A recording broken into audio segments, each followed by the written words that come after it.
This is The Wheel Weaves, a Wheel of Time podcast with no spoilers.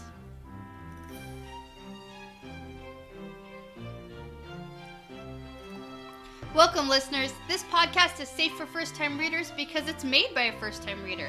I'm your host, Dani, and I'm the one who's taken on the task of reading through this 15-book mega-series. I'm joined by my co-host, Brett, who's a longtime fan, and he's acting as my tour guide on this journey. Before we get into our episode today, we want to give a shout-out to Jedi Smurf, who is a new member of the Wheel Weaves Patreon team. We really appreciate your contribution, and we're super excited to have your support. We also want to give a shout out to everyone who's listening around the world in 62 different countries. So this is a double chapter episode. We're going to be talking about chapter 16 and 17. Yeah, so we got chapter 16 with the wisdom and 17 with watchers and hunters. Right. And neither were a perspective change. Yeah. I have a really fun fact for when we're done this book. Yeah. Yeah, but doesn't come until later. Okay, I hate when you do that to me. I've written it down so I'll remember. Okay, well, do you have a fun fact for us today for this episode? I actually do, yeah. And this one is something I kind of alluded to earlier. This was about George R.R. Martin and Robert Jordan's relationship. Mm-hmm. I talked about A Song of Ice and Fire and Wheel of Time and how there's a lot of different, dynamics between the two. And it's actually pertaining to that. Okay. So, George R.R. Martin and Robert Jordan did know each other, and they were, in fact, good friends. They built a relationship over time, all the way up until Robert Jordan passed away in 2007. But the fun fact that I want to talk about, and I'll get more little details about the relationship, but George Martin did leave little hints and tidbits in his book series that were homages to the Wheel of Time series. And the one I wanted to bring up today was that in the book A Feast for Crows, which was book 4, I think, yes. in A Song of Ice and Fire, there's an Archmaester Rigney who mentions that, or theorizes that time is a wheel. And Archmaester Rigney, because Robert Jordan's real name is James Oliver Rigney Jr. Oh, nice. Okay. Yeah. So that's just one little tidbit fact there that kind of alludes to the fact that there are definitely head nods in these series. Okay. Yeah. Well, I like the fact that they knew each other and were friends, and it wasn't just sort of stealing ideas. You know what I mean? Yeah. So that's cool. Yeah, that's there definitely was a relationship that built over time. So yeah. Okay. Cool. So let's get into the wisdom. Yes. Let's do that. Yeah. So like you said, no perspective change. No. Not yet. Okay. So right away, there's a picture, a new one that we haven't seen. Yep. Some leaves on a vine. Yeah. Or something. I don't know. Yeah. Whatever. That's pretty much what I have. Okay. 3 tree leaves on a vine. Yeah. Yeah. All right. So we just found out that Nynaeve has made her way to Baerlon. She tracked them down to take them home, and the boys don't want that. So they head inside to find out what the heck is going on. Rand is very focused on having to speak to Nynaeve and basically tell her that she has to go and they're going on without her. And he doesn't even see Min show up until she grabs his arm. Yeah. So she pulls him aside to talk to him right away, and the others notice and sort of stop to wait, but rather impatiently. Yeah, Tom has the little we don't have time for that boy, he's gonna go make out with Min in the hallway or something. Yeah. Yeah.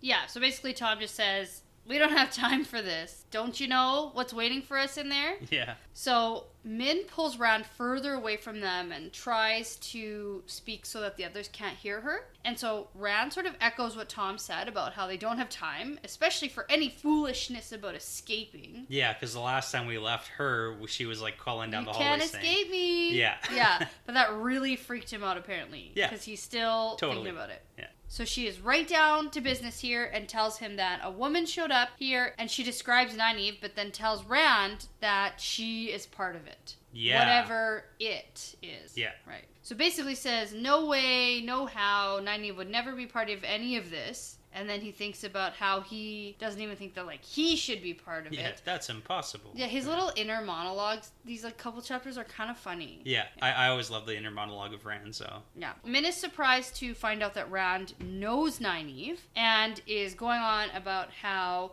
the sparks are really strong with her and now with all of them. But Min says that they're in more danger today than yesterday because of Nynaeve coming. Yeah, she kind of uses that interesting Sparks reference where previously 3 or 4 needed to be together, but with just Nynaeve and Moiraine, the 2 of them together was enough to create those sparks. But right. maybe that's just like 2 hot-tempered people. Who knows? In the room together. So yeah, I don't think that the sparks are like signal like their temperament. I think that it has to do with something else. 2 violent people, maybe? No. Moiraine threatens people, and Nynaeve definitely threatens people. And they both have sticks. Yeah. Yeah. No, I don't think that's it, though. Okay. But now the crew is all waiting for Rand, and he just says he has to go and hurries off. Matt asks what that was all about, and Rand says that Min thinks Nynaeve is all part of this. And then Tom right away goes, part of what? Does that girl know something? And Rand just like pulls a Hagrid. Yeah. Shouldn't have said that, but he makes something up about Min just wanting to know if Nynaeve knows us. And Matt and Perrin buy it, but Tom doesn't. Yeah, Rand's not a very good liar. Or Tom's just like really good to pick up on it. So. I think that. And I think Rand, once he sort of has his mind set on doing something, he has trouble veering off and doing other things. Yeah. Like he's already focused on having to talk to Nynaeve. Yeah. But now other people are talking to him, so he doesn't really know how to respond to them properly. He's kind of got like a bit of a stuck brain. Mind. Yeah.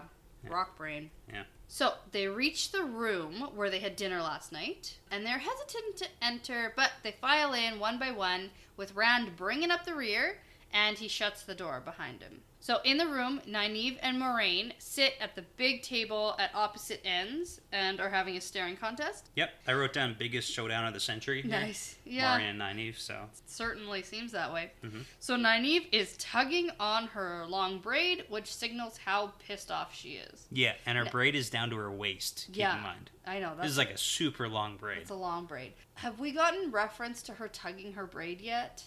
I think we did like once previously. Okay, because this is like a thing, apparently. Oh yeah, right? it's a thing she does specifically, and because it's so long, I guess it makes it easier to tug on it. So I don't know. So, anyways, Egwene and Lan are also in the room, but not at the table with them, and no one is talking at all. And so Rand notes here that Egwene has her hood of her cloak pulled right up over her head and is hiding like half her face, and I just think she doesn't want Nynaeve to see her hair unbraided. Yes, I am really excited about this chapter simply for the fact that Egwene is stuck in the middle of new mentor versus old mentor. Yeah. And it's been a week difference here. Yeah. So, like, to Nynaeve, not a lot has changed. Basically, nothing has changed. And to Egwene, between their relationship. Yeah, everything has changed. Everything has changed. She's a whole new lady. We don't even technically know if Nynaeve knows Egwene's going to become an Aes Sedai. I don't think she knows that. Like, they've been there for, like, together in the same room. They could have talked about it. It seems like they didn't really talk. Yeah. A lot of staring, so. Yes, but anyway, so Rand here remembers some weird saying about grabbing a wolf by the ears. I think this has to be something Tam has said before. Yeah. It's gotta be, right? Like, I guess so. It's a weird one. Well, we know Tam says things and he, like, repeats what his dad says, so. Okay, so bold move Rand. Well. Goes up and sits in the middle. Yeah. Directly in the middle of the 2 women at the table. You can't pick sides. No, but I think it's a bold move that he's the first one to go do it. Like, that doesn't really seem like a Rand move to me. It doesn't. He's always like sort of the last one to do things. Like, he's a starer. he just stares. He's like a freezer in situations. Yeah, he definitely freezes. It's a little bit of like intrude. So we know that in Emond's Field, men do not intrude on women's circle business. That's true too. And this feels like women's circle business. Right. So he probably feels like he's sticking his head right in the middle of that. So he goes and he sits at the table between the 2 women anyway. The others follow suit, and then Lan offers a cup of wine to Nynaeve, saying, "Now that everyone's here, maybe you'll take this now." Yeah. But don't be afraid, like, it's not poisoned. Yeah. And Nynaeve sort of scowls at the word afraid and takes it. Yeah. Well, clearly she's been offered already and she has refused. Mm-hmm. Probably not. She's waiting. She's waiting for everyone to show up. Yeah. Lan is very curious about how she found them. And Moiraine pipes up here, and she also would like to know. Yeah, how'd you find us? So maybe Nynaeve will talk now that everyone has been, quote, brought to you. So clearly this is what she was waiting for. Or maybe she demanded, like, I'm not going to talk until everyone's here. Yeah, in my mind, she must have, like, come in, found out like where they were. And I mean, realistically, where else would they be going? Yeah. Right? There's a one path road here from where they were to where they are now. Yeah, but even to find them at this inn. Yeah, that is an interesting part. Like how, and like we don't know how many inns there are or how long it takes to search. Well, we know that Rand found at least 9. Yeah, and he hadn't searched the whole city. Right? So I mean, like... Yeah, but she totally came in and like demanded to see everybody. Yeah, and the way that Perrin had rushed out to find them, like he was probably tasked with, go get them now. Yeah. Right? So, Nynaeve says here simply that Baerlon was really the only place for them to go, but to be safe, she followed their trail, and she makes a comment about how they zigzagged enough. Yeah. And this is kind of a really funny interaction. Yes, I love this one. So, Lan is truly surprised, and Rand notes that he's never seen Lan look like that before. Yeah. And he can't believe that she followed the trail. Yeah. He's like impressed. Yeah, and he thinks, oh, I must be getting careless. Yeah. But she reassures him that they left very little trace, and she's just that good at tracking. Yeah. As well as any man in the Two Rivers, except perhaps Tam Althor. Yeah, so we know Tam, surprise, surprise, is good at something. Is like really good, like the best at tracking. Right, he's the best at everything. Yeah, because... He's Tam. He's Tam. Yeah, that's why. Yeah. So she says that her dad always took her hunting and taught her.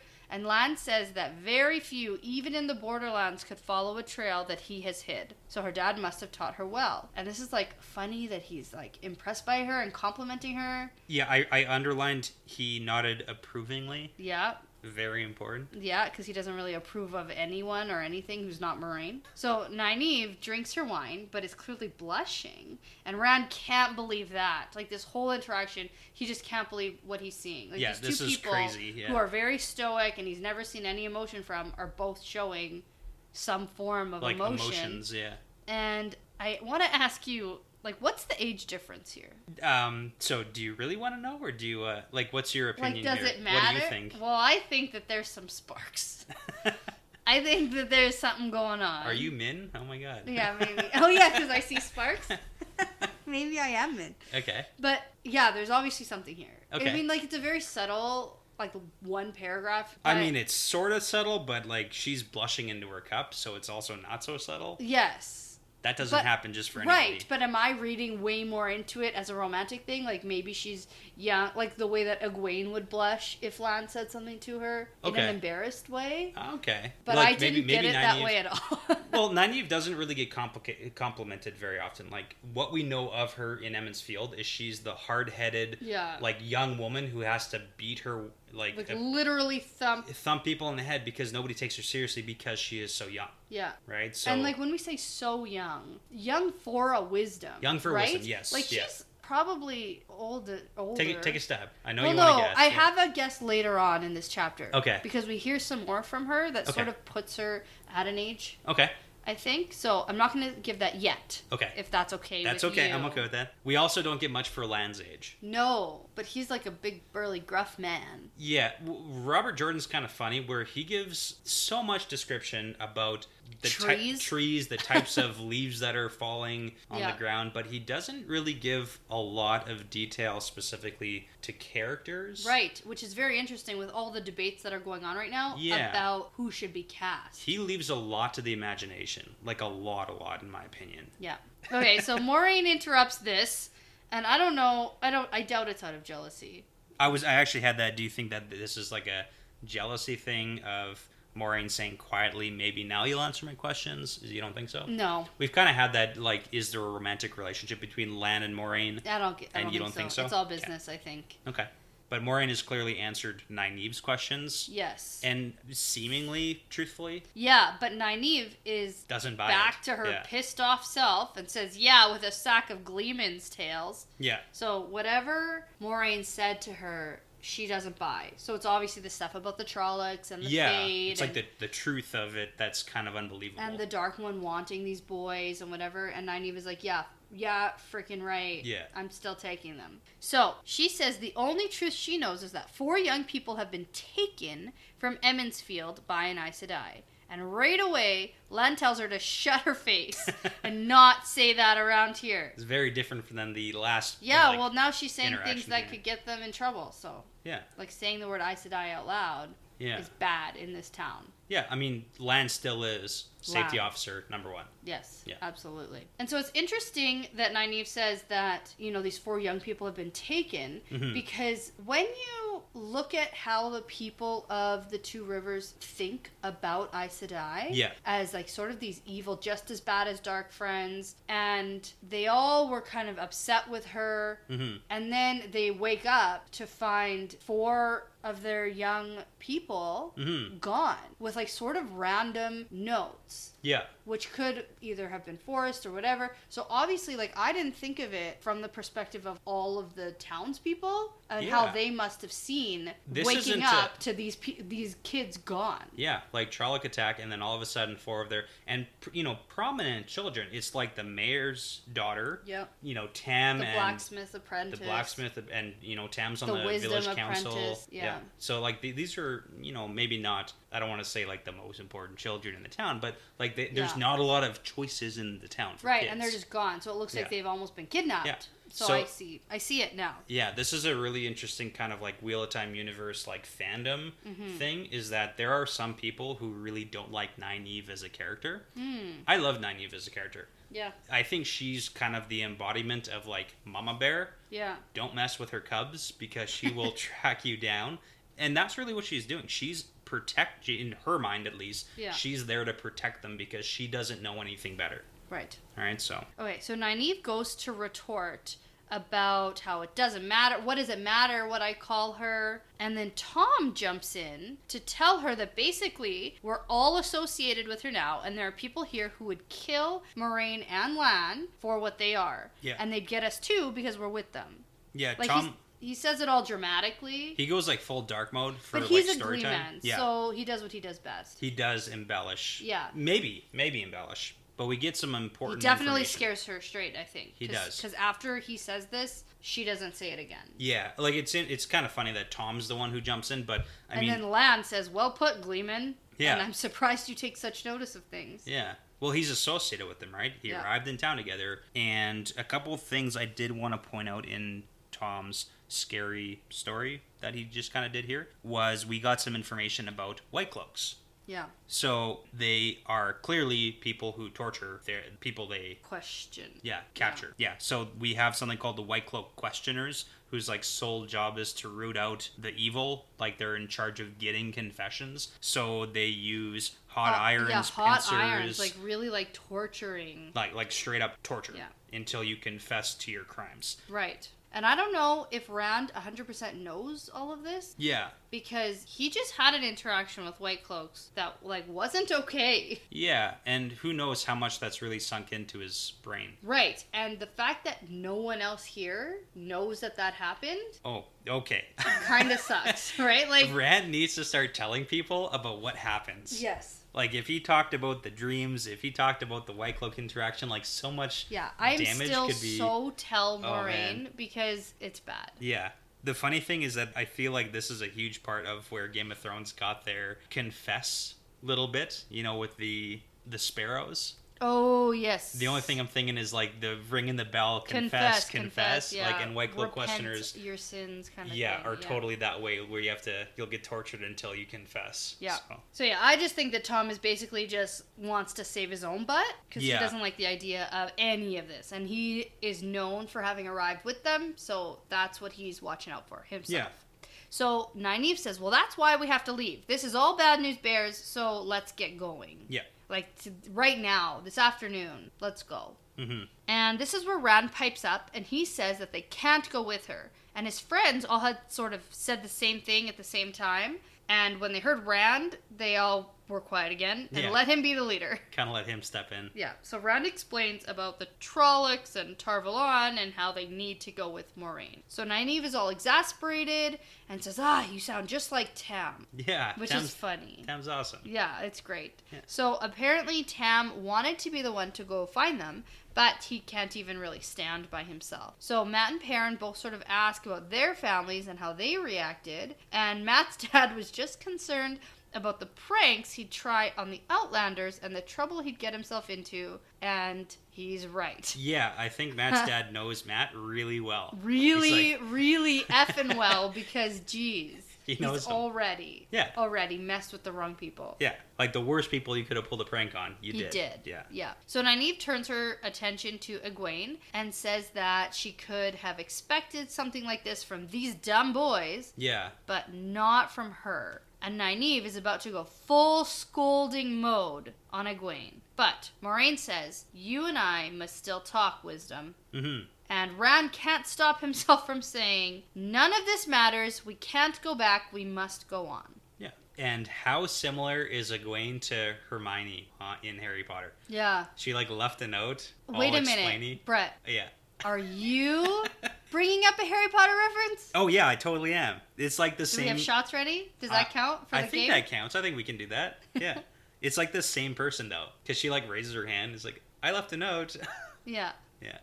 Okay, shots? Shots. Ready for the Harry Potter drinking game? Yep. And a good chance for us to use our shot glass collection. Yeah, which we never have before. Yeah, so I have, I picked this pretty pink one from Montreal. And I have our Verona. Oh, yeah. Well, in fair Verona, where we lay our scene. Yeah.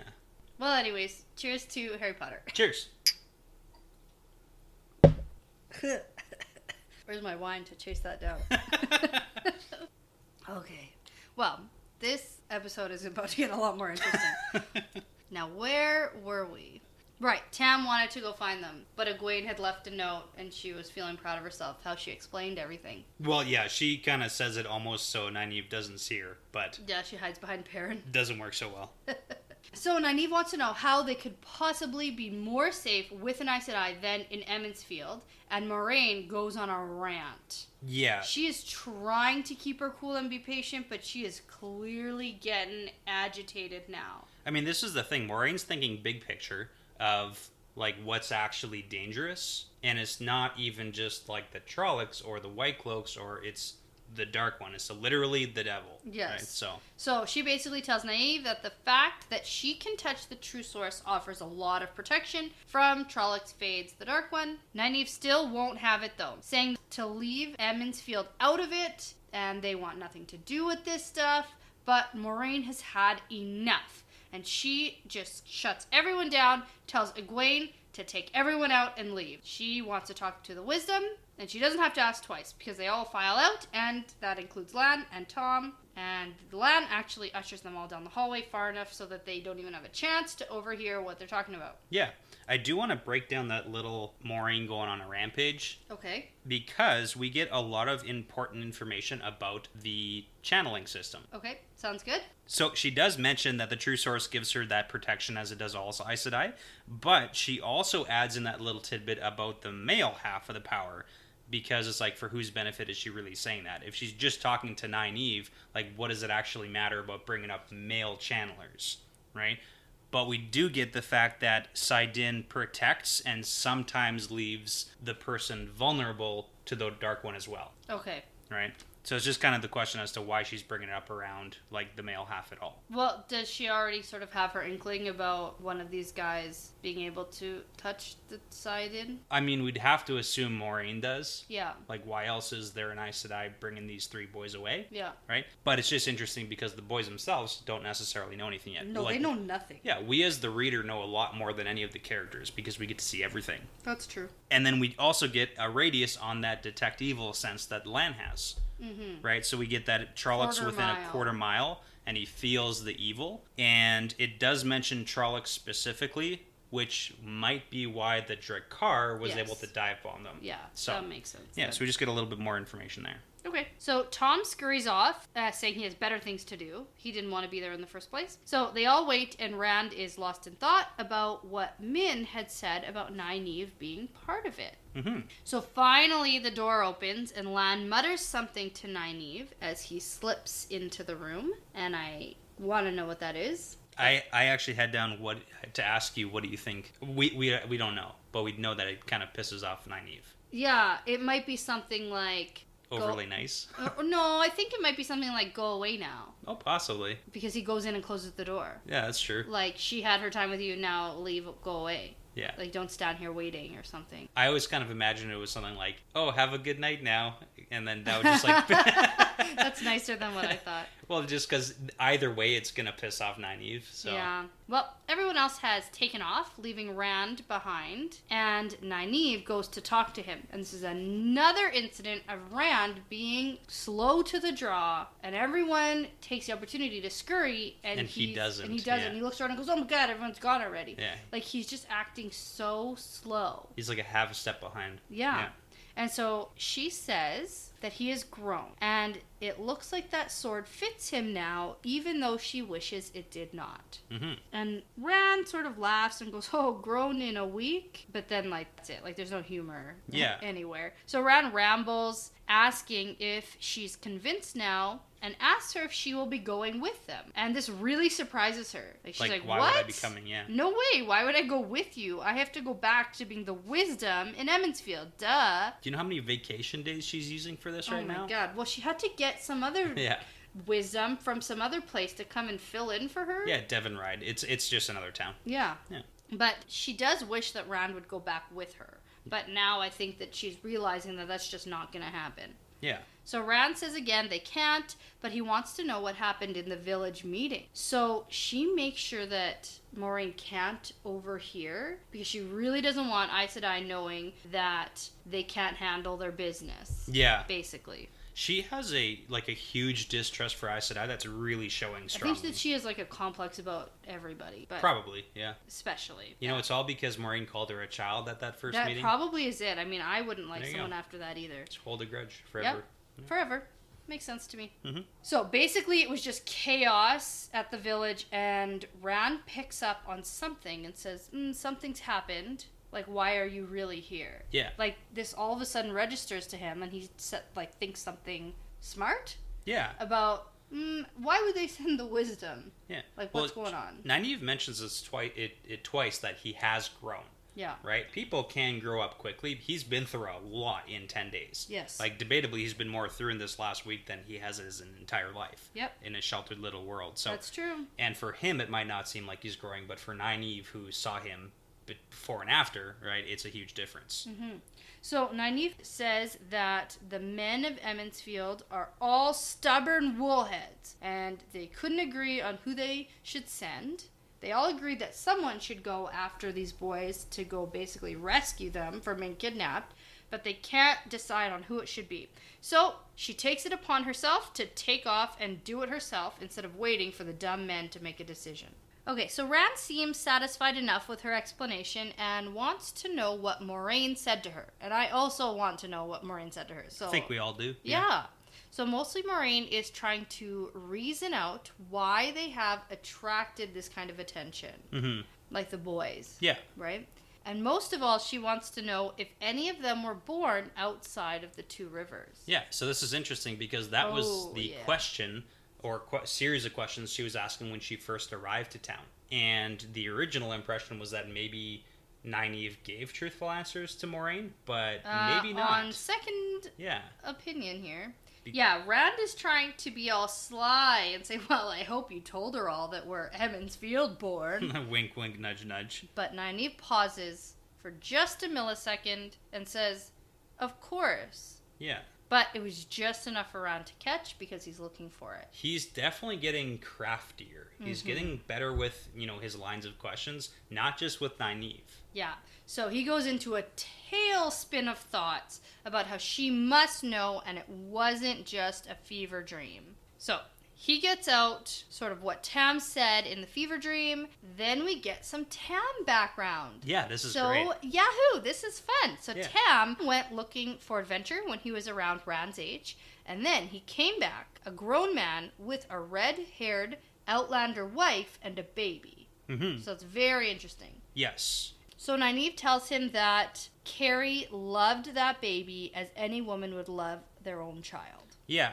But this does bring up a couple of really, really big little tidbits. Yeah, I write here now, I don't know. Okay. Can I go into it? Sure. Okay. This is what I was waiting for this chapter. Yeah. So, we know that Tam ran away from home when he was older than Rand. Yeah. Now, we had the line of questioning, is Tam actually from Emmonsfield? So here it looks like, yes, Tam originally was born in Emmonsfield. Yeah. But we also know that he lives alone with Rand.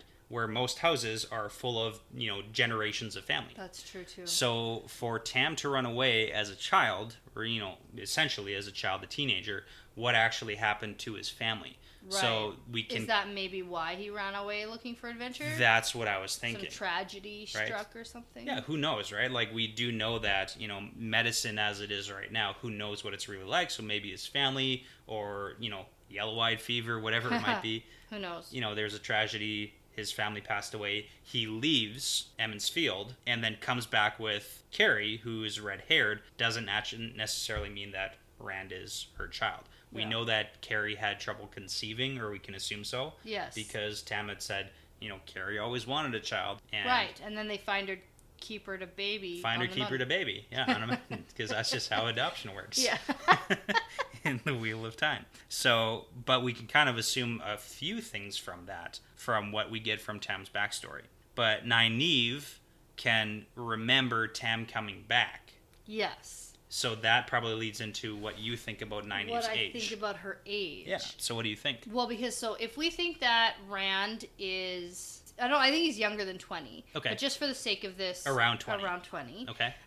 Then that would mean this was 20 years ago. Okay. And if Nynaeve was 15, she could possibly remember that happening. Okay. So I would put maybe 15 years on Rand. So you think Nynaeve might be around 35? 30 to 30? Yeah, 30 to 35?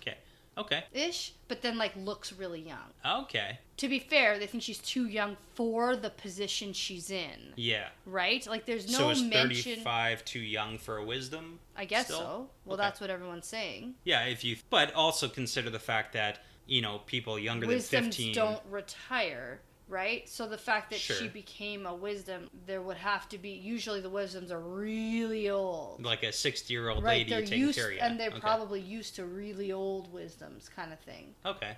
I was also going to say, you don't have to be necessarily 15 to remember someone coming back to your tiny village. That's true. She could be 30, 25. Yeah, somewhere within that range. Maybe. So easily between 20 and 50. Just put a nice little... I'm going to say probably around 30, though. Okay. I'd put her 10 years on the boys. Cool. I like that estimate. But then looking young. Because she definitely is motherly. You've already used that word to describe her, Mama Bear. We do actually have an exact age for her, just not yet. Okay. Yeah. That's fine. Put it on the prediction board. Yep. So now Rand thinks about how he was born outside of the two rivers, and maybe Tam's fever dreams were just ramblings. Mm-hmm. And he thinks, okay, well, I was born outside of the two rivers, which he, I guess, didn't already know. Yeah.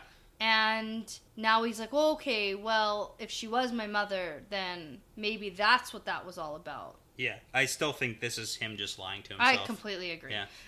But then Rand asks why Nynaeve didn't tell... But then Rand asks why Nynaeve didn't tell Moiraine. And she says that it's not any Outlander's business. Yeah. And I think it's interesting that Rand asked that, because Nynaeve didn't outright say, I didn't tell her. He just assumed it. Yeah, Rand is getting craftier with his words, though. Yeah. He's that's gathering true. information. Okay, because I was like, I figured that she did tell Moiraine. Mm-hmm. But I guess she didn't, because it's not any Outlander's business. And Rand is curious about the other boys, too, and then thinks, that's none of my business. Yeah. And Nynaeve agrees. Yeah, that's none of your business. None of your business. They're best friends. Yeah. They're all weird and private about things like that. Yeah. That would be the distinguishing feature, too, to Moraine's line of questions. But yes. She's really committed to that whole, who's not from here. Yeah. So Rand asked sort of what she's going to do then if she's not going with them. And she says, well, I'll have a bath and then we'll have to wait and see. Yeah. And I predict here that she will end up going with them. Yeah, okay. That's a good prediction, I think. Yeah, I agree. And that's actually the end of this chapter. Yeah, it is. Yeah. One thing I wanted to circle back to real quick. I just wanted to give huge props to Nynaeve this chapter. Yeah? Yeah. When she's talking to Rand about, you seem older, you're getting smarter with your questions, and he's questioning why she's doing certain things, she doesn't belittle him. She doesn't, try to tear him down or make him feel bad for asking questions. And I have to assume that if they were back in Emmons Field just in regular time... Like a week ago. Yeah, if Rand was to question Nynaeve, she would thump him with her stick. Yeah, and he would just get in shit, like, stupid kid, like, don't ask me questions. Yeah. Yeah, but here she's saying, hey, congratulations, you're doing a great job. You know, good job on asking all these questions. Yeah, that's fair. She's kind of building him up. And I have to assume she's, you know, on some level building his confidence because she knows he's going to go out into the world and he's going to need confidence. And we know that Rand lacks confidence. Yes. He definitely does. But it's slowly creeping in. Yes. In his weird fever-ish states. Yeah. Well, I mean, like last chapter. Yeah. That was a weird one. Which was like half an hour ago. That's true. That is true. So. All right. But I think that leads us into chapter 17. Yes. So, the Watchers and Hunters. There is a dragon fang picture here. Yes. So that's like the male power, right? The male half of the symbol. Yeah, it's the male half of the power, and it's also the symbol that's scratched on doors when there is evil. Yeah. I wanted to point out the 3 chapters before this that we've gotten the Dragon's Fang. Oh, okay. Go for it. Because I know that you said that, hey, you know, the chapter symbols don't really mean anything, but... Sometimes they do. I want to pick your brain here a little bit. So, Okay. Chapter 3, The Peddler. We have Padden Fane, who was hyping up all the people with news of the false dragon. And then we have Chapter 9, Tellings of the Wheel, when we get that first dream sequence, and when Moiraine talks about Manetheren. Yep. And then Chapter 14, The Stag and Lion, where we have more information on the false dragon Logain, and the second dream sequence. Okay. Mm-hmm. Interesting. I'll look out for that now. Okay. Because, I didn't really say anything. I was like, that's just the male power. Nothing is done in the Wheel of Time for no reason. Yeah, that's true. Even these little pictures. Are these little pictures... This is another sort of side tangent. Sure. Are they just in sort of our versions? Are they in other countries' versions? I have only done audiobooks and the hard copy. And I've never gotten a different language. Not different language, but just how it's produced for different countries with different covers. And I'm going to take a wild guess and say the pictures are the same. Okay.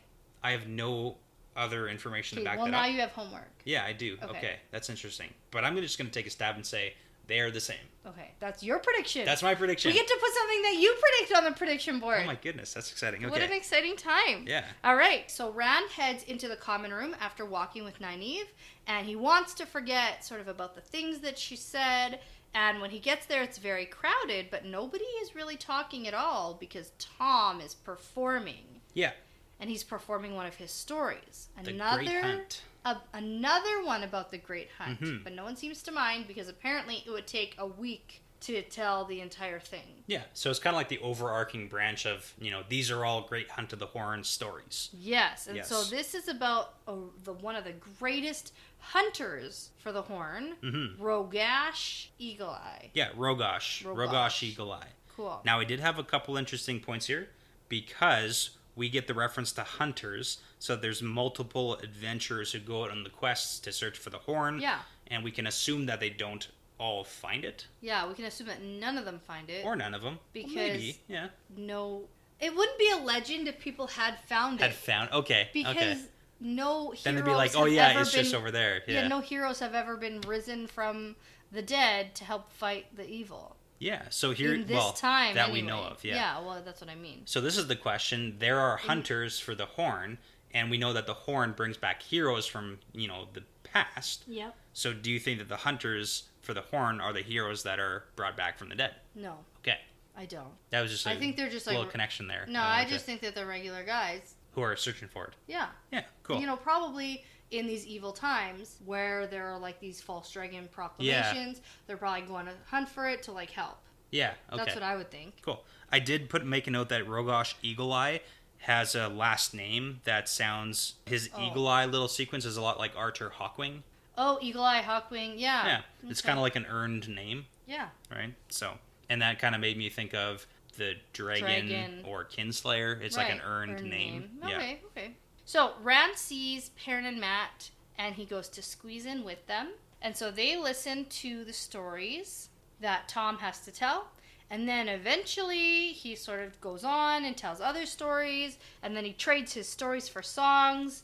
And some other guys with drums and stuff join him, and then they start singing songs. So he's like the band. It's dance time. Yeah, tables get cleared away, and it is full-out dance party. Yes. It breaks out here in this common room. If there was a disco ball, it would descend from the ceiling. Yes, right now. absolutely. I picture more like hay bales and square dancing. Okay. like with the swing your partner round and round. Yeah, like do-si-do. Yeah, do-si-do. That's what I picture. Less disco, more do-si-do. Okay. But depends on the year, I guess. More hoedown, throwdown. So Rand gets up to go, quote, try a few steps, and Perrin goes to join him, so that leaves Matt to stay behind to guard the cloaks, as well as Perrin's axe and Rand's sword. Well, it kind of reminds us of the bar. The bar. Yeah. When you leave your when jackets at the table. Coat check and someone has to like stay with the stuff. Yeah. That sucks for him, but that's okay because he's the last one up, so sucks to be him. So it's kind of a funny dance where the men and women all line up, and then they dance together a bit, and then the men pass off the women and get a new dance partner. Yeah, it's like line dancing. Yeah, like hold on, throw down. So Rand starts off by dancing with a dark-haired girl who winks at him. Yeah. Quite a few times. Yeah. And it's kind of cute. I like how he says shy smile and then a wink that was not so shy at all. Ooh. And then I was like, ooh, what's going to happen? Nothing. Nothing. Spoiler alert. Literally nothing happened. I don't know if you know this, but Rand isn't so... Yeah, but I thought she'd be forward. Okay. I thought like maybe he'd get a kiss or something and like Egwene would get jealous. Like I was envisioning this whole scene, this whole night going differently. But nope, boring. Nothing happens. So while he's dancing, he actually notices this man who is sitting in the corner, not smiling, and he accidentally makes eye contact with him. And this man has a terrible scar all the way across his face. And that's probably why he's not so happy. Yeah, well, that's what Rand thinks. Yeah. Poor guy. He's so ugly with this scar. Nobody wants to dance with him. No one wants to dance with him. Yeah. And so Rand is embarrassed because he thinks that the Scarface man is scowling at him. And he thinks, oh, geez, I hope he doesn't think I was staring at his big, gross scar.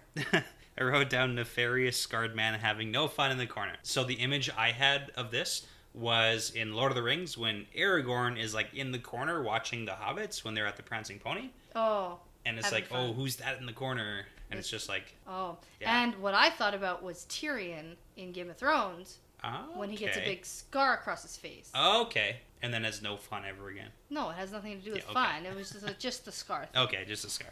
But then Rand just like keeps on dancing, and his next dance partner is Nynaeve, which is funny because he loses all his grace and stumbles through all the dance moves, and she laughs at him saying, I thought you were a better dancer. Yeah. And then next is Moiraine. This is like the worst lineup for Rand ever. Yeah, this is terrible because I think that's funny because then he really starts stumbling, trying to dance with an Aes Sedai. Yeah. And he almost falls twice. And then... And she's like overly graceful. Yes. So, important question. Do you think that dancing is a part of Aes Sedai training? No. I think that magic helps her. I think she's magical. Magically graceful? I'm picturing, like, Disney princesses. I know that's not magic, but... Yeah, like no Disney princess. Well, how many Disney princesses are magic? No, all the evil stepmothers are magic. Okay. But I'm just picturing, like, this grace that comes from being, like... Able to be magic? Yeah. Yeah, I don't know. Okay. Well, it is kind of interesting that, like, even Nynaeve, we've seen, like, a rather harsh version of her in Emmonsfield. Mm-hmm. And we get a kind of a side note, like, oh, she's never done this before. And she clearly never blushes at men, right? Yeah. Like she did with Lan. So we're kind of getting a different version of her. And then, like, did you envision Moiraine as a dancer? That she would partake in this? Yeah. Okay. I'd be curious. I'd laugh if Lan was participating. That was my next question. I want to see Lan dancing, but... Is Lan in the lineup? No. He's scouting. He's probably not. He's always safety officer. He's he is. Ready for anything. Yeah. But anyways, then Egwene shows up next in line. And this actually makes Rand feel a little bit better because at least he's danced with her plenty of times back home. Except that he is kind of awkward because neither of them speak to each other and haven't spoken to each other since, like, their yelling match, basically. Yeah, and Rand's kind of a stubborn, like, butt Well, here. Apparently Egwene is also quite stubborn, so... Because it looks like he notes that it looks like she wants to talk and then like doesn't. But I'm kind of on Gwen's side here for her being mad at Rand because Rand is A wool-headed, light-blinded fool. That's a good way to put it. Thank you. Yeah. But anyways, after all this awkward dancing, he decides to go back to where their things are, and he lets Matt go have a turn. Yeah. So that's nice of him. Yeah. And Perrin actually needs a break too, so he comes back, and they both think it's funny that Nynaeve is dancing because what would the women's circle think of a wisdom dancing? Yeah. Hilarious. But heaven forbid, I wrote in my notes, how scandalous. Show some ankle. Yeah. Yeah. I think that just comes back to normally wisdoms are like 70. That's a good point. Do you like, see who would see a wisdom dancing if because just like a they're 75-year-old? 70. Yeah. Yeah, they're not into dancing with the men. Yeah. You know what I mean? So. Grandma. Yeah. Get off Although the I dance bet floor. a lot of people's grandmas really know how to boogie. Probably. But not wisdoms. Not wisdoms. But anyway, so they sit there and clap along to the music, and Rand is super aware of Scarface staring at him, but he just doesn't think too much of it. He's like, oh, I really annoyed that guy by looking at him, so I better not look at him anymore. So at this point, we've gotten 2 references to it. Did you have any thoughts on Scarface Man? Yes.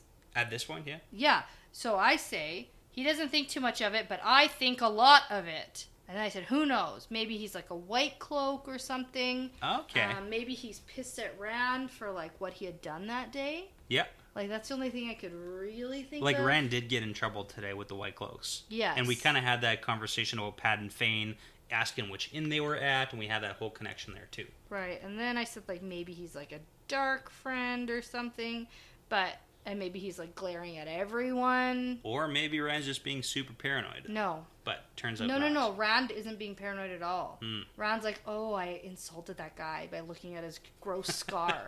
Like, that's what he thinks. He's not even paranoid like he should be. Like, I'm more paranoid than Rand is. So around midnight, Moiraine and Egwene leave. Yeah, this is great. This is really funny. Oh, so yeah. Moiraine goes to leave, and Nynaeve goes to stay, and Egwene is sort of caught in the middle, but then goes with Moiraine. Yeah. Well, she's clearly on a new path in life. Yes. And Nynaeve dances one last dance after them, like she wins. So I have a question for you, though. Yeah. Do you think that some of Nynaeve's animosity towards Moiraine being an Aes Sedai is due to the fact that Egwene is clearly heading in a new direction? Egwene was Nynaeve's trainee, essentially, up until a week ago. Yeah. I mean, I don't think it helps. Sure. But I don't think that that's what it is. It's the cause of? No, Okay. I don't think so. Not at all. Because I think that unless Egwene's note said, I'm going to be an Aes Sedai, which I doubt because She didn't even think that was an option. know that, Yeah. then there's no reason for her to have thought that when she went. Okay. Like, she has the Two Rivers mentality that Aes Sedai are bad and that her boys were captured and, like, taken off. So not the reason, but doesn't help. It definitely does not help. Okay. When she's there and sees the goings-on, like, that's bad, too. Yeah. So the music is all wrapping up, and Lan goes to collect the boys, saying that they have to go and get some sleep because they are leaving really early in the morning. And right away, Matt says, there's a guy with a scar who's staring at me tonight. And so I say, go Matt. Yeah. Like, somebody is finally telling somebody something. Probably like 3 hours too late, but... Yeah, but at least he says it. At least he said So it. I was hoping that someone would mention it, and Rand just didn't think anything of it, like an idiot. So Lan says, oh, don't worry about that guy. He's only a white cloak spy. Nothing to worry about. But then Rand sort of notes that it looks like there's kind of something to worry about. Well, Rand should have put this together. Like, Lan doesn't think there's anything to worry about because there's no reason for the White Cloak spy to know that there's an Aes Sedai here. Yeah. Right? There's not really any reason that's, giving that off. But Lan doesn't know about the trouble they got up to He doesn't. with the White Cloaks earlier. And if so he did... I bet there is something to worry about. Well, and that's the unfortunate part is that if Lan knew that there was a run-in, then they would probably... He'd be way more on guard or he would know what's up. Right, and Rand and Matt exchange looks like, oh shit. Yeah, I was honestly surprised they didn't at this point be like, hey... Were you surprised? I wasn't surprised, but I was annoyed. I was disappointed. Yeah. I'm not angry, I'm just disappointed. Yeah, I'm kind of angry. Yeah. But then Matt sort of moves on like it's no big deal, and he sort of thinks, they're leaving early enough that they probably won't be able to do anything about it anyway. But Rand isn't so easily swayed. But then the boys sort of ask, well, where's Nynaeve sleeping? And Lan says that she has a bed in the room with Moiraine and the girl. And she would totally do that. So Matt and Perrin think this is really funny for Egwene, and Rand is just worried about himself. He's not even thinking about them. But he says that he's going to go get some milk before bed, hopefully to help him sleep and not dream. And Lan is sort of all on edge, saying that something is up tonight, so hurry and be careful. But I think this is a bad idea, and Lan should have just said no.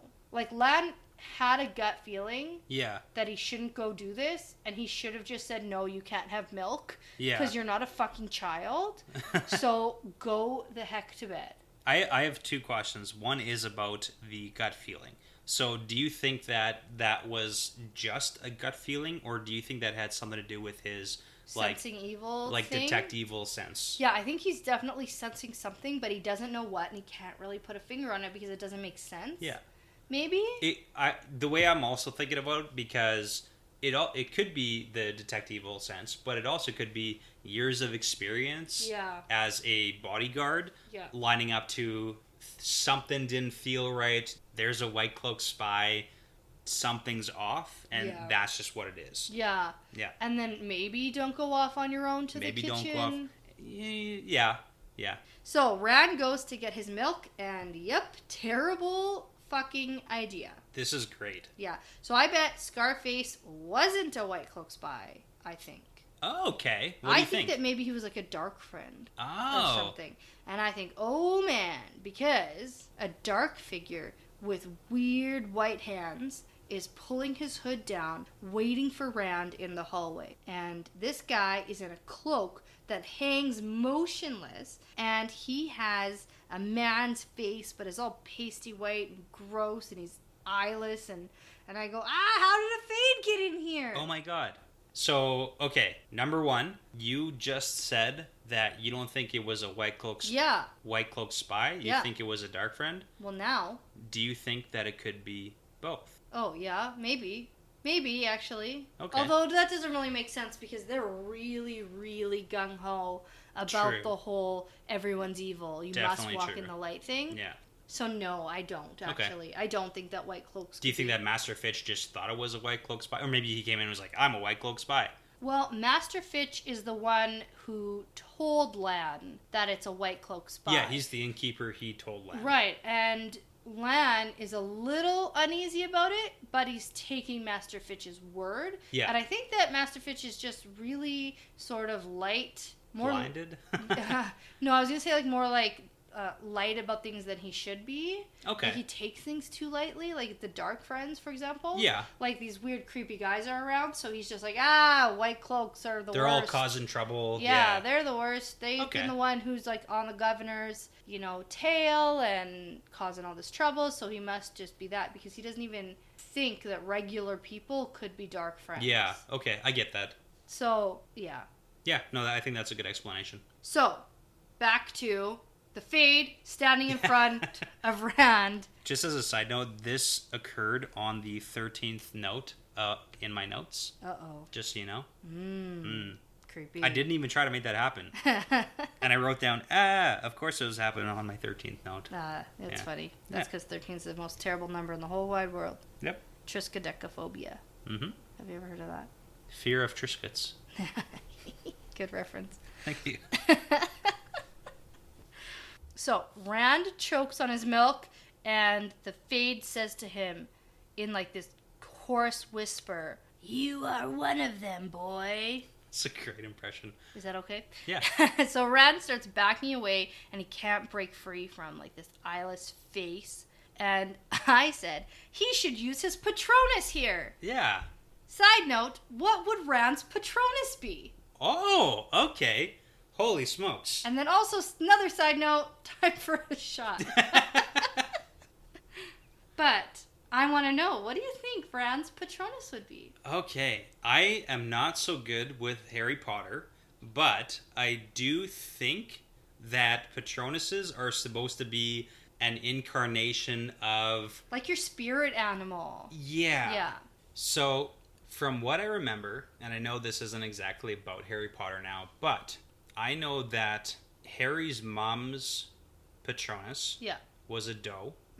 and his father's was a stag. Yes. I think that Rand's patronus would be a stag. And the reason I think that... Because you think he's Harry Potter. Exactly. Because Harry Potter's is a stag too. Oh, I thought it was a... Oh, is it? Yes. Okay.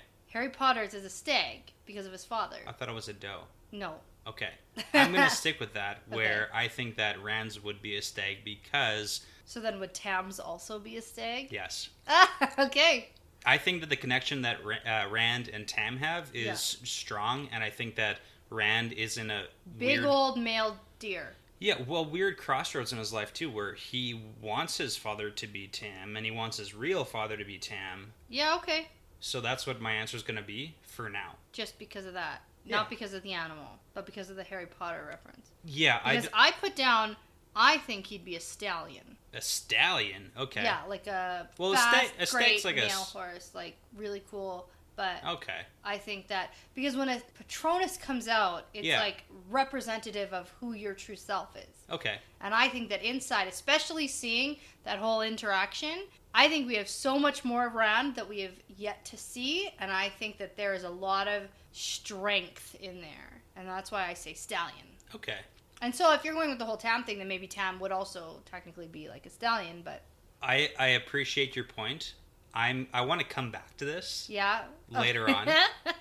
Okay. Well, because what I know of Rand is... A lot. You know everything about Rand. Yeah. But I'm going to stop you because we'll come back to it, okay. And we have a shot to take. Fair. Okay. Cheers. Okay. So, alas, no Patronus. Or anything really... His reaction really sucks here. Yeah, well, we do know that the look of Violet is fear. That's true, too. We did get that as a quote. Right, but this is the whole flight, fight, or freeze, and Rand's response is always freeze. Yes. There was that one time with the Trolloc when he accidentally got his sword up. Yeah. And, like, that was reaction time, but this is just, like, straight freeze, nothing, no reaction. This time might not be his fault, though. Maybe. Because but he can barely walk. He doesn't say anything. He wants to scream, but his throat doesn't let him. So the Fade glides towards him, super graceful and almost unhuman-like, and asks, "Where are the others? Yeah. I know they are here. Speak, boy, and I will let you live." Yeah. Yeah. So Rand just stands there and can't do anything.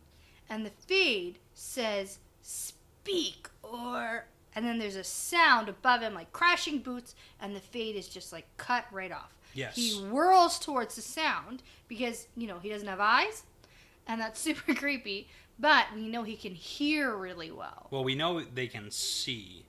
Just not with their eyes. They don't have eyeballs necessarily. Yeah, well, no, it's like all flesh where eyes should be. Yeah, and it's as if he's staring through the wall, it says. Yeah, but with no eyes. Yeah. Ugh. Yeah. Ugh. So what do you think made him turn and stare? Was it just the clash of boots? Or was it Yeah. something more? Probably. Okay. Did you have any idea of what that clash of boots was? Yeah, Lan. Lan. Because as soon as the Fade appears out of the shadows, his detect evil sense goes off. Right, because who knows where he appeared from. Yeah. Like, can he, like, teleport kind of thing? Exactly. You know what I mean? Well, we know that they can, like, step through shadows. Mm-hmm. So the Fade steps through the shadow. When we got the thing about the Fade at the very beginning of the book, and Murdral, that they can walk through walls. Yes, we what did get it that. said, Yeah. right? So the only thing I can imagine is that Lan is, like, almost chilling in bed. Yeah. And then his Murdral sense goes off, and he's he like, goes, "Oh my "Oh, god, shit." Yeah. there's a Fade in the hotel." Yeah.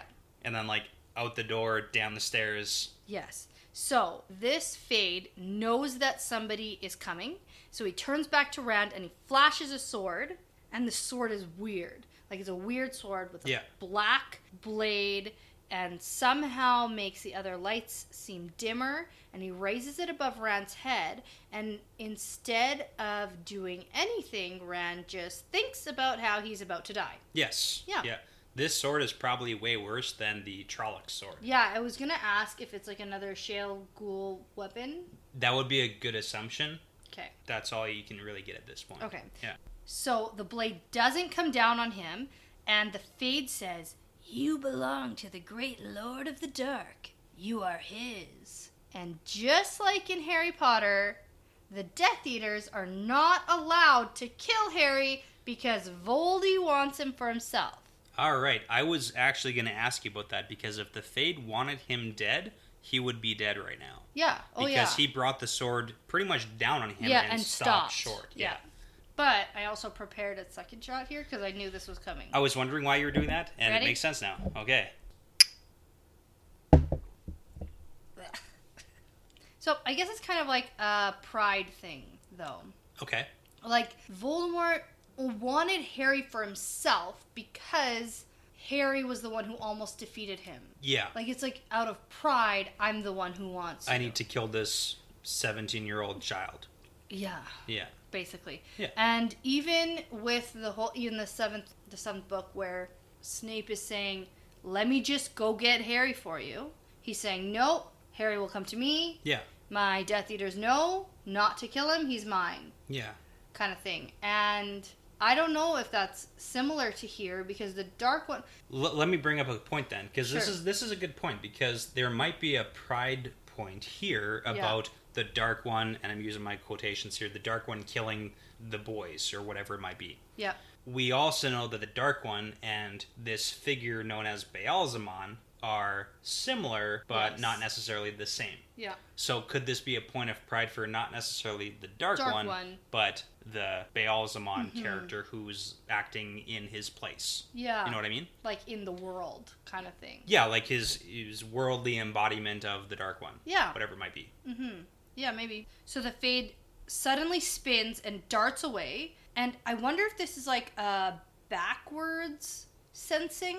Like, you know how Lan can sense the evil? Yeah. I wonder if the evil can sense the warder? Okay. Because, I mean, like, I know he heard the boots and stuff coming down the stairs. But he, like, clearly knows he's getting closer. Yes. Because Lan is booking at full speed. Yeah. Like, okay. Yeah. But he darts away, and he's enveloped by the shadows at the end of the hall, and then it's gone. Yeah. So he shifts away through the shadow, and we get a little saying here from Lan, and he says, I can feel it going or fading. Yes. So it's like it fades out of existence almost. Right. Which is, and we're sort of getting a bunch of explanations for all of his nicknames. Mm-hmm. So the Shadow Man Yeah. is clearly like, comes out of and moves through Yeah. shadows. Yeah. You know, the Fade. It's not just like a legend or a theory or a myth of it. Like, Yeah. they literally can jump and step through shadows. Yes. And then the Fade, like he fades away, fades into places and in and out of places. So it's like that's where it gets its name from. Yeah. The Murdral thing, that's just a weird made up fantasy name with Yeah. too many letters. That's what you think? Yeah. Yeah, for sure. I totally don't have anything about that later on. That's okay. Yeah. All right, cool. Yep. So, just as he's gone, Lan storms in and he has a sword in hand. And Rand manages to gasp the word Fade. Good job, Rand. Yeah, and then all of a sudden he remembers that he has his own sword on his belt. Yeah. And he didn't even think about using it, so he takes it out now, which is very much pointless. And Rand tells Lan that it ran away. And Lan says, yes, it's fading. There's no time to pursue it now, but we're leaving Sheepherder. Yeah, time to go. You know what? And it's all, funny to say Rand just thought of his sword, but again, I have to reiterate the fact that the look of the eyeless is fear. Yeah. And Lan said that he himself is afraid of fades. He feels that fear. So it has to be some sort of supernatural ability to cause fear that makes people freeze. Just shut down. So that they can kill you real real them quick. easy, yeah. Yeah. So at this, Matt, Perrin, and Tom all come down the stairs and have their stuff with them ready to leave. And Rand seems like confused by all of this and says, but it's the nighttime. We're leaving now? And I just say, get with it, Rand. Yeah, man. Like, this is exactly what you've already done to escape a fade. Yeah. Like, they found you. They know where you are. Yeah, and the first time the Trollocs invaded, you guys also left at night to throw. Like, why are you so surprised that you're leaving? It's nighttime. We can't leave. Like, yeah, Rand. he had a full day to sleep though that time. This time he hasn't slept. Right. Yeah. Well, he can't feel guilty about it then. So Lan is really impatient with him, and understandably, and he says, "Yes, idiot. Do you want half a dozen of them to come back? It knows where we are now." And I think, like, what does Rand just think they're just gonna like go to sleep now? Yeah. Just take a nap. Like, it's gone. Whatever. No. I find it interesting that Lan had enough time to realize there was a fade, get his ass downstairs in like 3 seconds flat, and tell everybody to get their stuff and come, and alert Moiraine, because Moiraine is already up and already talking to the innkeeper. But it's not so hard to believe if, as you previously hypothesized, that Moiraine and Lan have some sort of connection. Lan would know that there's a fade, so Moiraine would know that Lan knows that there's a fade, and Moiraine would know that, hey, we got to get out of here. Right. So Moraine's going and alerting people. My theory? I am absolutely not confirming anything. Of my telepathic connection? I'm just saying that your theory isn't implausible. Okay. Yeah. Interesting. Also, to be fair, if Lan sensed the fade, and then as he's like running down the hallway, yells, "There's a fade!" Moiraine would pick up on that. So because no one else is coming out of their rooms, and we know the inn is full. Okay. So I don't think he's yelling, screaming through the walls. There's a fade? Yeah, I really don't, especially considering they're like dark friends and white cloaks, and this is a terrible place to be yelling things. Like, they can't even mention the word Trolloc. Maybe Moiraine and Lan are still talking in like their own room or something like that. No, Moiraine went to bed way before them. That's what she said she was doing. Who knows? Snuck into his bed at night. Nice. Just kidding. But also your theory is not, completely off. Yeah. Okay. All right, whatever. Okay. So Tom kind of butts in, saying something about how he wants to ride with them again for his own safety, and Lan couldn't give a shit what Tom does. He's like, do whatever the fuck you want. Ride with us, ride to Cheryl Gould, ride wherever you want. I don't care what you do. We're leaving. Yeah. You got it. Yeah. That's what it is. So a stableman comes in, followed by Moiraine and Master Fitch, and Egwene is behind them looking super scared, like almost crying, and I say, that's more like it. It's about time she realized the danger they're in. Nynaeve is also there, but she's like just as stone-faced as ever. Yeah. And so Moiraine is telling Fitch about how he needs to take this seriously, and she's telling him about how there will be trouble in the morning and giving him instructions about how to handle that. She's being interesting with her wording here because she says there might be dark friends or worse. So she's like preparing him that there's going to be a Fade who shows up to question you. So like dark friends are worse, and whatever happens, just say, we're gone. Yeah. Like make sure, make it clear. Because if you say, we're gone, they were here, but they left. Or worse, if you try to hide it, the Fade is just going to straight up kill him. Yeah. Like, and he's it doesn't like, matter. Don't worry about it. Yeah. And so he's making light of it all, saying, never you worry, your pretty little head. Right? That's basically the attitude he's taking.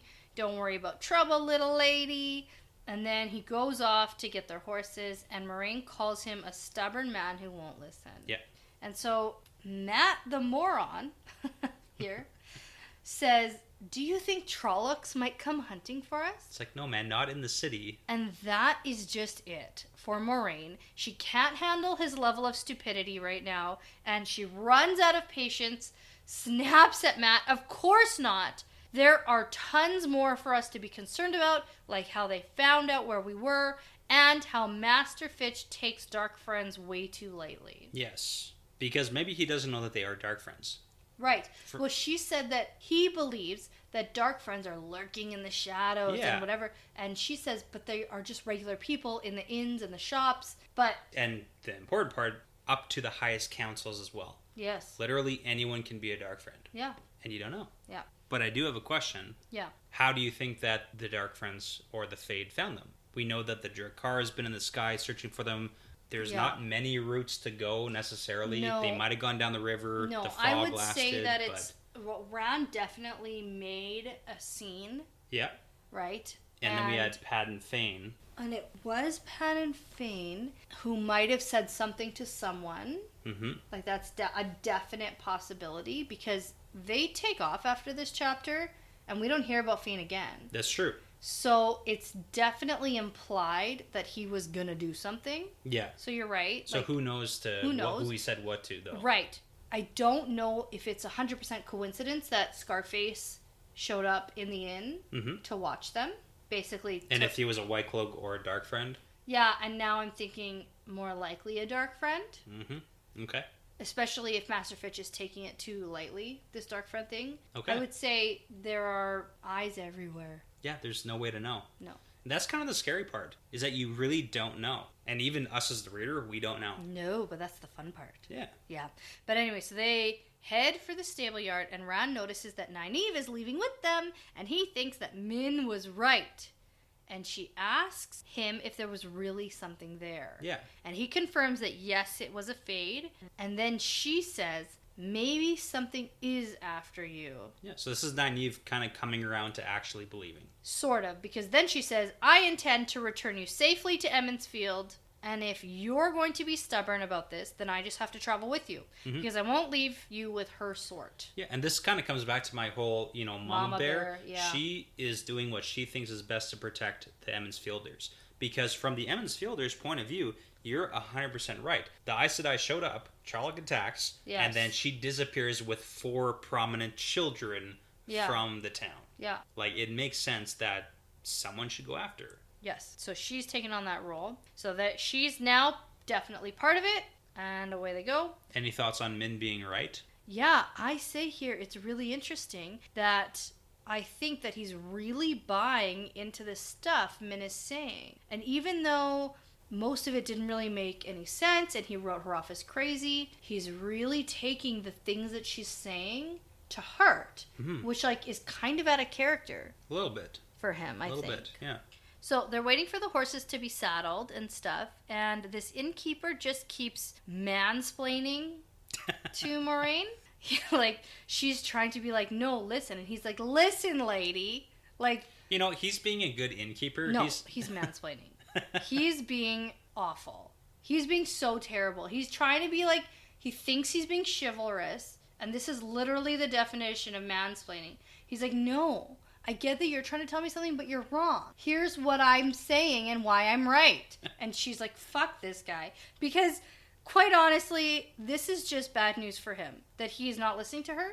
So, I don't know. I don't feel that bad for him. Okay. Because he's a mansplainer. He's trying to be a good innkeeper and say, nobody's going to get information out of me about my guests. If it was Lan having this conversation with him, things would be different. Might be different. Okay, that's 100%. That's why I'm not a fan of this guy, because he's the worst. He's trying to be nice. He's trying to be like, don't worry, you're always welcome here. Your secret's safe with me. Like, he's playing that up so much to her. He isn't taking it, He's not. seriously. And I think it's because she's just this little pretty lady. Okay. Quite honestly. I can appreciate that if he's not Lan being... was talking to her, or talking to him, and saying, hey, this is really serious, here's what needs to happen, he'd be like, oh shit, okay. Thanks for the heads up, man. Because that's the kind of dude he is. Yeah, okay, I can see that. I'm on board with that. So they're getting onto their horses, and Rand is happy that Egwene is finally scared. And then is ashamed as soon as it happens. He feels ashamed to admit it, but he wants to tell her to turn around and go back to Emond's Field. And then he remembers about Min saying that she was part of it. Yeah. So this is the part where I say, man, he's really buying into this stuff. He's believing it, yeah. Yeah, but he doesn't really pay much mind to the whole, like, we're going to meet again. The rest of it, yeah. Yeah. You can't escape me. Yeah, well, he paid that part, but he was too clouded by the scary part of that sentence. So. It's selective memory at this point. Yeah. And then he kind of gives this really half-assed apology. Yeah, but Egwene's here for it. Yeah. She's okay. She accepts it. Rand's having a tough week. Yeah, he finally talks to Egwene here, and he says, sorry, I can't really seem to think straight anymore. And I said, this is a decent apology for acting like a controlling ass. Yeah. Because, quite honestly, yeah, that's exactly what's going on. Like, he's not trying to make something up. He's not trying to say, apologize, but then go on this whole thing. And he's just, like, literally laying it out. I don't know what's happening to my brain, but it's stupid, and I like you. Like, well, not only is he having crazy things happen, it's like his whole worldview is shifting really rapidly. Well, and so is hers, to be honest. Like, there's a lot going on for these kids. Yeah. The only one who doesn't notice, I think, is Matt. I was going to say that. Yeah. So she must think that this apology is pretty decent too, because she grips his hand before he goes off to his horse, which is kind of cute, I guess. But they're not meant for each other, so now I'm over it. Yeah, but they do have a relationship. They do have a connection. Like they're in love with each other. Like, it's a whole thing. Yeah.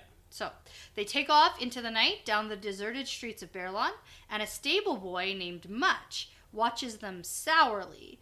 And Rand thinks that he won't be keeping their secrets. Yeah, he's the guy who checked them in. Yeah, at and the he beginning. didn't like that. Yeah. They make their way down the street on a brisk walk from their horses, and they come to the Camelin Gate. So Lan dismounts and bangs on the door of the gatekeeper, and a watchman guy shows up and thinks they're crazy to be wanting to leave at night. Yeah. There are wolves out there killing cows by the dozen. So here's the question. I don't think those are wolves. That's the question. That's okay. the answer. That's the answer to the question, yeah. No, I think that you've pointed out pretty clearly that A few times. we should be a little bit wary. And it's not me who's pointing it out. It's the author. It's Robert George It's the pointing narrator. it out. Yeah. Okay. So the watchman also said that there are instructions from the governor that the gates stay closed at night. But Moiraine does some interesting wordplay to get around this by saying that this is to stop people from entering at night, and he doesn't say anything about people leaving. So you're not really breaking rules here. No. And then Mr. Moneybags Lan Pays gives him off. the There you go. watchman a gold coin, and he reluctantly agrees to open the gate. I mean, he's not like counting gold coins into his hand this time. This It's is just like one. this is like the little like It's shake easy. hand, pass money off Yeah, thing. yeah. That's more what this is here. I wish I was that cool. Yeah. Yeah. Well, especially with coins. That one would be difficult. Like Like a bills are big- different. Yeah. But, Big golden coin. yeah, I what don't know. someone would And I've say. also never really encountered anything in my life that requires me to pass money through a handshake. Yeah, that's Have true. you ever been in that situation? I was gonna say possibly like getting into a bar, like for Maybe ahead of because you're skipping a a guy, line. but like as a girl, Oh, like wait. I don't have to worry about giving money to do Pay that. so much to get into bars. Okay, all right. No. Anyways. But no. So anyways, the gates start to open, and then a voice from behind them says, "What's this? These gates are ordered, closed until sunrise." Yeah.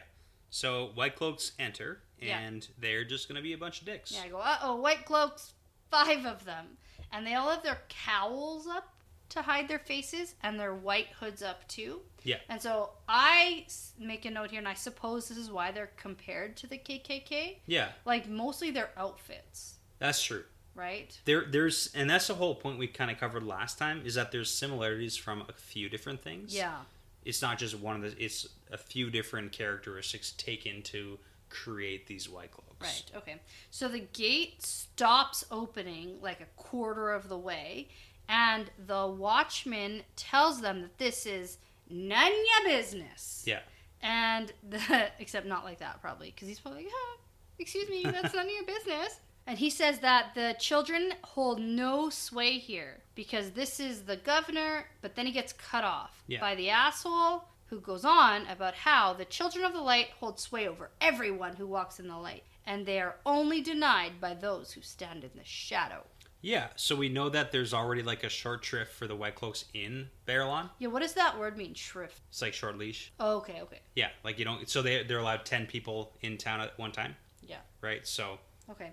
But Lan is acting totally chill here, like he just couldn't give a fuck about these dudes. Yes, I put down here that Lan is on the brink of violence. Yeah, but he's acting like they're merely an inconvenience to him. Yeah, he does the whole casual thing. Yes, quite like, well. Yeah. Really well, and also in situations when he is 100% on guard. Mm-hmm.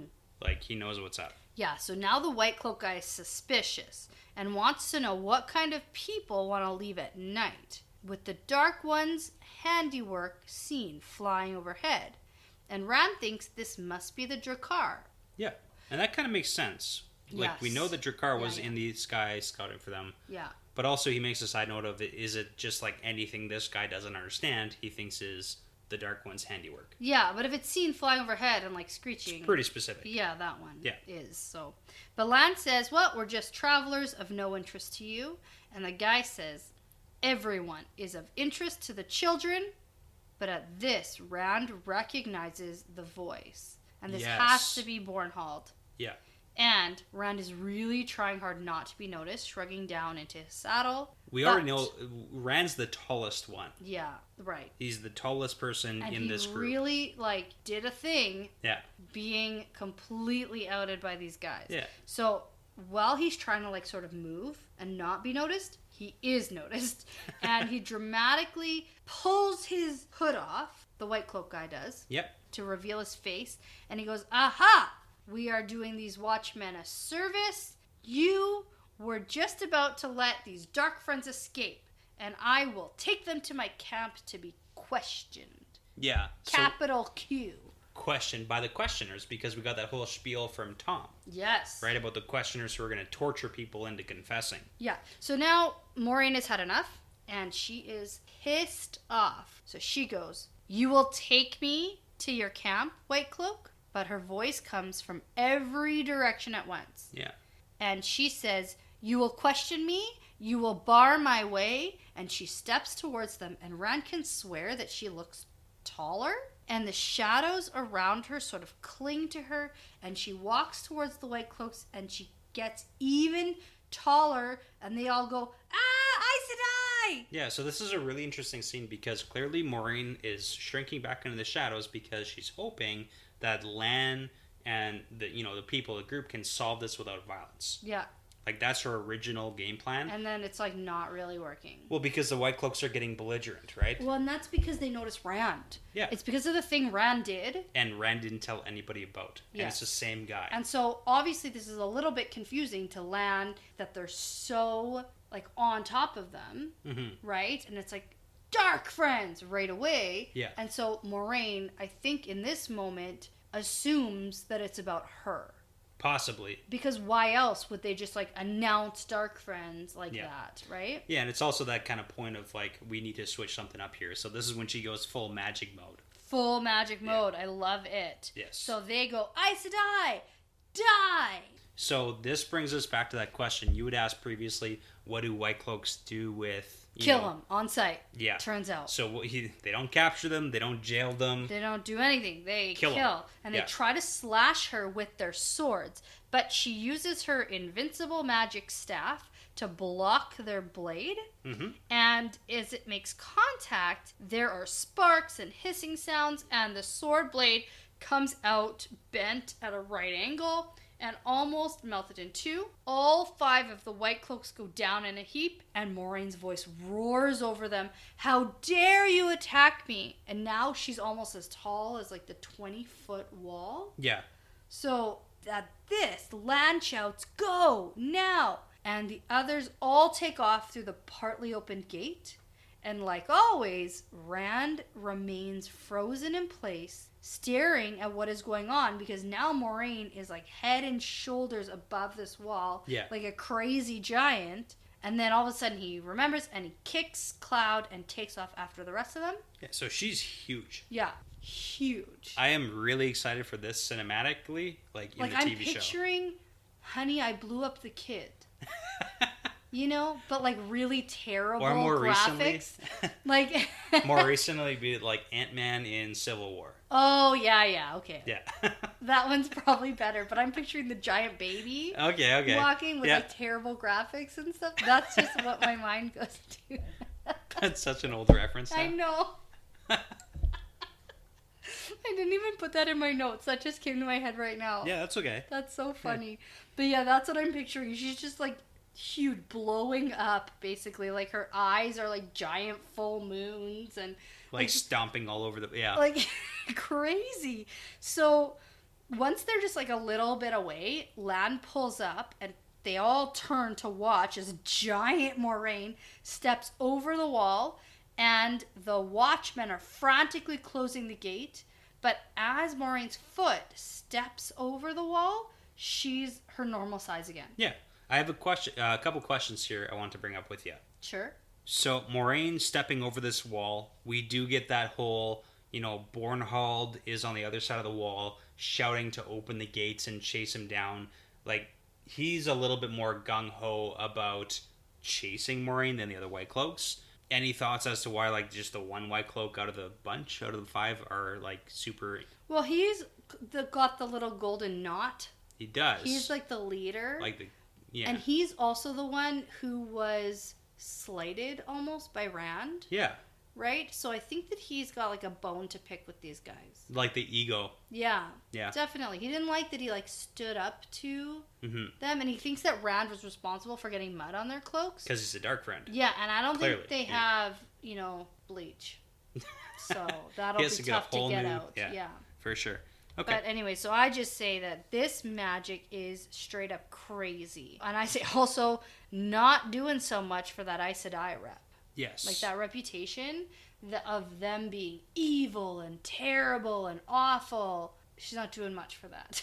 Are you saying that, like, this in terms of, like, she's leaving, but those watchmen are just regular guys, and now they're seeing Aes Sedai magic, and now this is the image they have about Aes Sedai. That's true. I mean, it's not like she killed any of the White Cloaks. No, but just this, like, crazy... Magic? Yeah, aggressive magic. Yeah. Right? To get what she wants.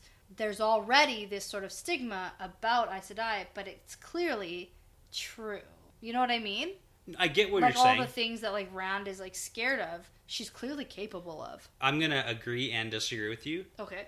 The raft at Terran Ferry. Yeah. She got everybody off the raft before she sunk the raft. Yeah, she's definitely concerned about not hurting people. I would agree with that, but she's caused no casualties so far. No, but in terms of scary, aggressive moves, she's done them, and that's sort of where the stories come from, I think. That's true. And the counterpoint to that is that she's done them in response to other people being aggressive. Oh, sure, absolutely. So, and that makes sense, but it also isn't helping the Aes Sedai reputation. It definitely doesn't. No. But it also kind of gives us a look into the magic system of what's possible. Right? We know that this is a possibility of what can happen. Well, and who knows what the hell else. Yeah, this is like, And this isn't even like Aes Sedai magic from like the Age of Legends. Yes. Right? This is like mediocre at best. Yeah, right. So crazy. Yeah. So they hear some pathetic attempt to order the gate back open to go pursue them, but the gates close anyway. Moiraine catches up with them and gets back to her horse. And then Egwene says what they are all thinking. You were taller than a giant. Yeah. And she goes, was I? Absently, and then says that the mind plays tricks in the night and the eye sees what is not there. So this is the question then, was this just an illusion of Moiraine stepping over the wall, or was it actually Moiraine becoming a giant and stepping over the wall? As soon as her foot landed on the other side of the wall, she reverted to her original size. Right. Is it just an illusion? I have no idea. Okay. I don't know. The whole reason I bring that up is because Moiraine is saying the mind plays tricks in the night, right? Yes. Saying that, well, I think that's just how she's explaining it to them, but I think that she's capable of doing a lot. Okay. She was capable of creating a whirlpool and sinking. Like, she has the magic. She has the pull. She can... even if it is an illusion, like, it still happened. Yeah. Right? It's still what people saw, so... Definitely. So Nynaeve here says, this is no time for games, but she's cut off by Moiraine, saying, indeed, then we best get going. And Nynaeve, and she says, they know the way we are going to go, and hopefully we will stay a step ahead of them. Yeah, at this point, it's a foot race. Yeah. So after about an hour of riding, Mat cries out, and they all turn and look back towards the city, where there's now a big, giant flame, a house-sized bonfire, and Moiraine says simply that she warned him, and he wouldn't listen, and then goes to carry on. And Lan says that maybe the light shines on us a little bit tonight, but the crew doesn't like this very much, and doesn't think that it's very good luck that the inn is on fire. So especially Egwene and Nynaeve, they talk about how people could get hurt, and that Master Fitch is a nice man who just lost his livelihood. Like, are you sure that it's the inn? Yeah, so we're going to get a whole big back and forth about the big picture versus the small picture. Yes. Right? Because most Daemon's Fielders are looking at the small picture of, you know, this man lost his livelihood, people are going to get injured, you know, so-and-so. Yeah. But Moiraine is 100% focused on the fact that, hey, this helps buy us time possibly, and maybe the attention is, you know, off of us and my whole display of becoming a 30-foot giant stepping over a wall. Yes. Hopefully. But Moiraine says that they lit the fire to the inn, and then hopefully their grand exit from town went unnoticed. Yeah. But Nynaeve yells at her again about how all of the innkeeper's troubles were caused by her, and she doesn't even care. And Lan does not care for Moiraine getting yelled at. So he angrily tells Nynaeve that the troubles are actually caused by the 3 boys. Basically, it's a price worth paying because if the Dark One wants them this badly, then they must be kept from him. And Moiraine does her sort of good cop routine, saying, oh, easy Lan, easy wisdom, easy everyone.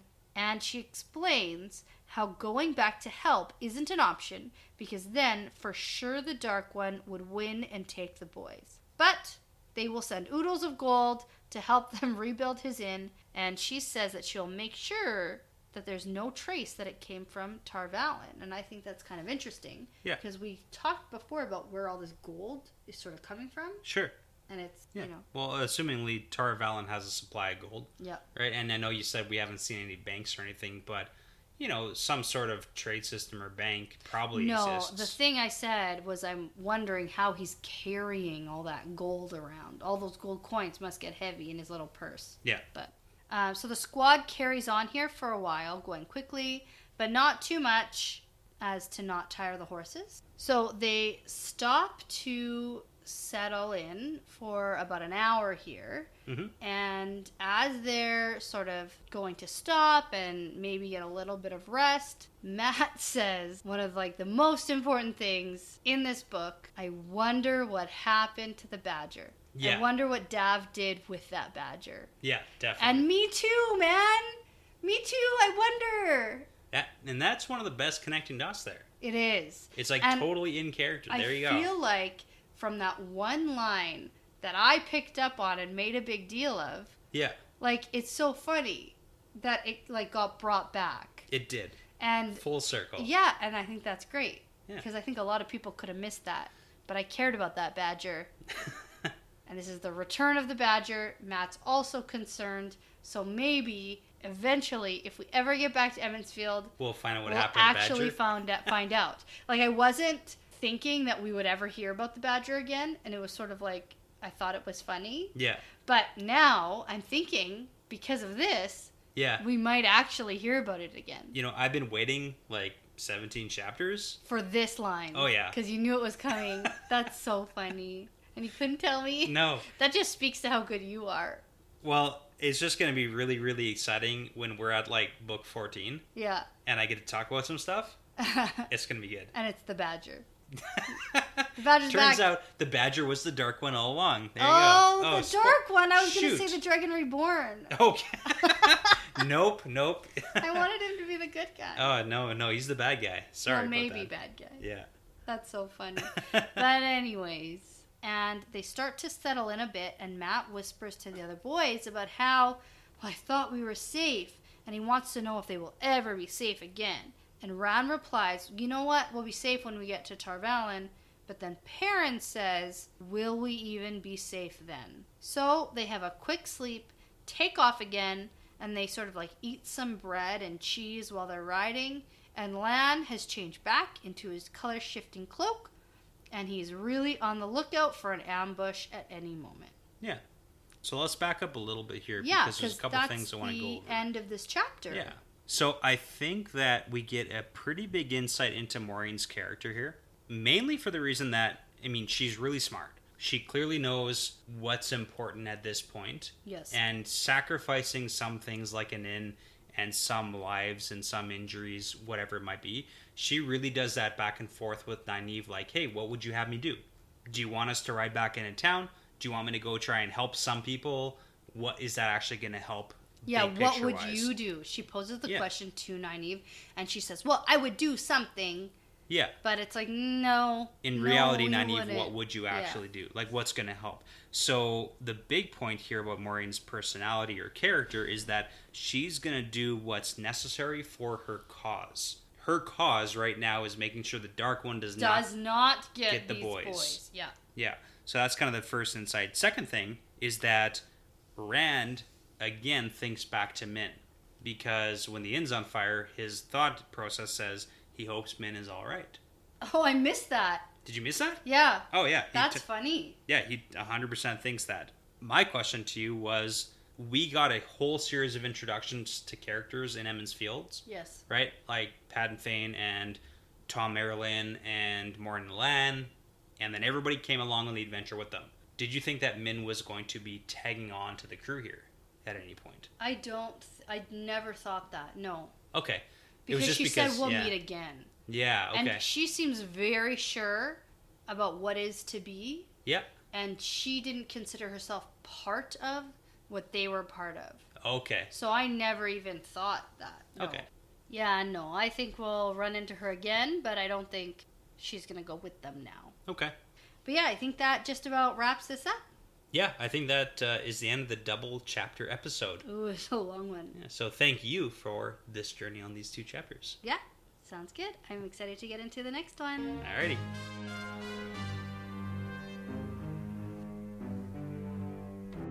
Thanks for listening to this episode of The Wheel Weaves. If you'd like bonus content, exclusive insider looks, and to support us making great content, you can find us on patreon.com/thewheelweavespodcast. Please feel free to rate, comment, and subscribe. It would really mean a lot to us and does actually make a really big difference. Tell your friends or anyone who might like us or anyone who's thinking of getting into the series who might want to follow along with us. You can find us on social media. There's more information on there and some fun pictures and tidbits. On Instagram at The Wheel Weaves Podcast or on Twitter at The Wheel Weaves Podcast. Thanks, as always, to audionautics.com for the music, and thanks to you, awesome listeners.